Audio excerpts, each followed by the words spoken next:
Dua pemain diaspora tidak terlihat di skuad Timnas Indonesia U20. Pemain Timnas Indonesia U20 akan terbang ke Como, Italia dalam waktu dekat. Tim asuhan Indra Safri akan melanjutkan pemusatan latihan. Setelah menjalani sesi pemusatan latihan di Como, Timnas Indonesia U20 akan terbang ke Prancis. Mereka akan berlaga dalam Maurice Revello Turnamen 2024 yang akan dimulai 3 Juni mendatang. Pelatih Timnas Indonesia U20 Indra Safri sudah memanggil cukup banyak nama. Namun ada 2 nama yang tak terlihat di skuad asuhan Indra. 2 sosok yang dimaksud adalah Koyin Damanik dan Amar Barkik.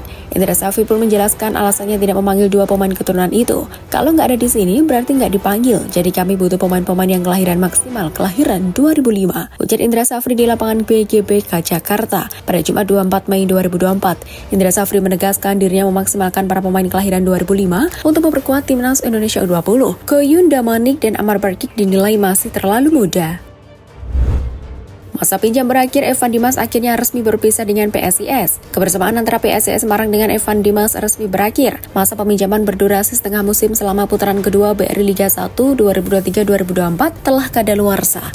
Sebelumnya Evan Dimas direkrut PSIS Semarang pada bursa transfer paruh musim BRI Liga 1 2023-2024 di Arema FC dengan status pinjaman. Saat itu Evan datang pada medio November 2023. Selama memperkuat tim Mahesa Jenar, pemain berusia 29 tahun itu memang tak banyak mendapatkan kesempatan bermain. Nasib tersebut tak jauh berbeda saat Evan bermain bersama Arema FC pada musim yang sama seiring berakhirnya musim reguler BRI Liga 1.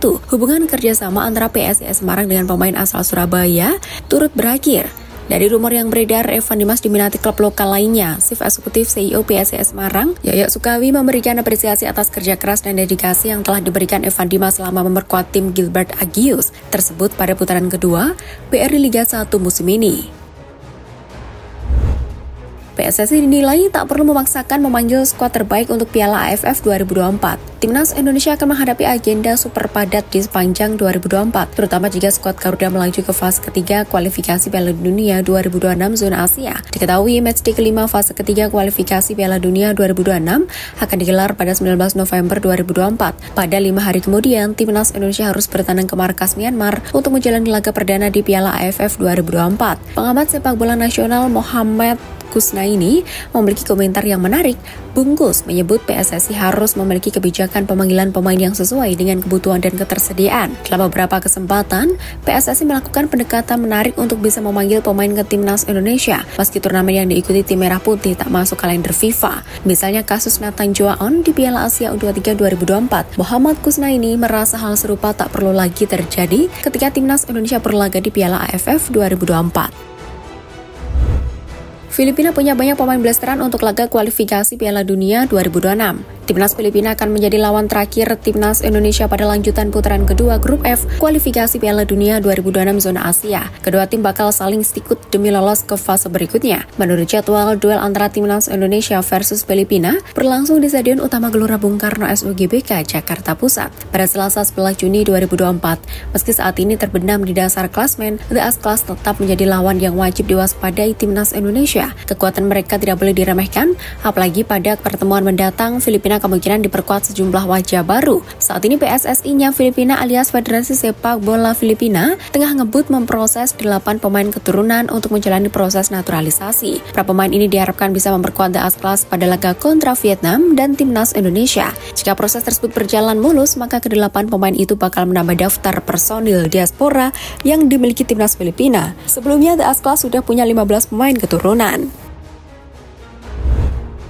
Gelandang Timnas Indonesia Tom Haye diminati klub papan atas Ligue 1 Prancis. Gelandang Timnas Indonesia Tom Haye berstatus bebas transfer pada musim panas 2024. Kontraknya bersama SC Heerenveen habis per Juni 2024. Belakangan nama Tom Haye ramai jadi perbincangan publik tanah air. Dia sempat dirumorkan masuk daftar transfer Como 1907. Namun perwakilan sekaligus pemilik klub Mirwan Suwarso menyebut Haye tidak sesuai dengan karakteristik pemain yang dicari. Nah, kini muncul rumor bahwa gelandang kelahiran Amsterdam Belanda itu diminati tim asal Prancis, Auxerre Nice. Kabar itu datang dari Transfermarkt Indonesia. Situs penyedia data statistik asal Jerman itu menyebut bahwa klub elit di Ligue 1 tersebut berminat menggunakan jasa Tom Haye. Ini adalah tawaran kedua Auxerre Nice setelah gagal merekrutnya pada Januari 2024 lalu.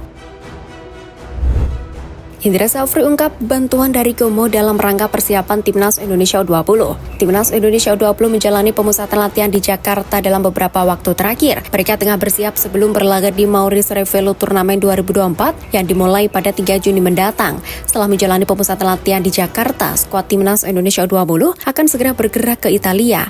Mereka akan menjalani latihan khusus di Gomo. Pelatih Timnas Indonesia U20 Indra Safri menyatakan skuad asuhannya itu memang mendapatkan kesempatan untuk menggunakan fasilitas latihan milik Gomo, namun tidak dengan tim kepelatihan mereka. Tidak didampingi pelatih Gomo, kami hanya dikasih fasilitas bukan kepelatihan dari Gomo, kata Indra Safri. Timnas Indonesia U20 akan dimulai latihan di Gomo pada Minggu 2 Mei 2024. Rizky Afrizal akan berlatih sore hari. Setelah itu Timnas Indonesia U20 akan terbang ke Prancis pada 31 Mei 2024 untuk mengikuti Maurice Revello Turnamen 2024. Turnamen itu dahulu dikenal dengan Toulon Turnamen.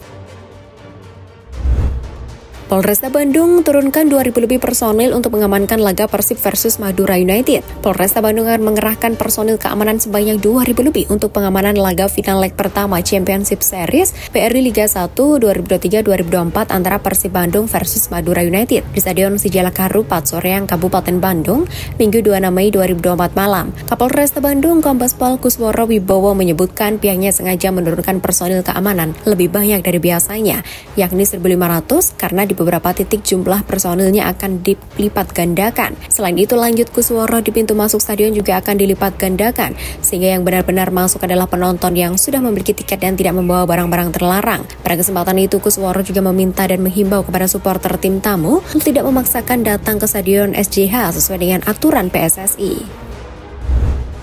Persebaya bidik gelandang Timnas Palestina yang pernah diperkuat Persib dan Bali United. Persebaya Surabaya sedang berusaha melengkapi kepinginan puzzle untuk skuad Liga 1 2024-2025. Kini klub berjulukan Bajul Ijo itu disebut dalam posisi mengincar gelandang Timnas Palestina, Mohamed Rashid. Nama Mohamed Rashid memang sudah tidak asing di kalangan pecinta sepak bola Indonesia. Dia tercatat pernah membela Persib Bandung dan BRI Liga 1 2023-2024. Masih berstatus sebagai pemain Bali United. Kabarnya Bali United berniat melepas gelandang berusia 28 tahun tersebut. Persebaya pun ingin merekrutnya untuk melengkapi komposisi 3 gelandang asing untuk musim depan. Persebaya berkomunikasi dengan Mohamed Rashid. Selain yang dari Portugal, ada Rashid yang akan mengisi lini tengah Persebaya, kata sumberbola.com yang enggan disebutkan namanya. Sebelumnya Persebaya memang menjalin komunikasi untuk mendatangkan gelandang bertahan asal Portugal, Gilson Costa.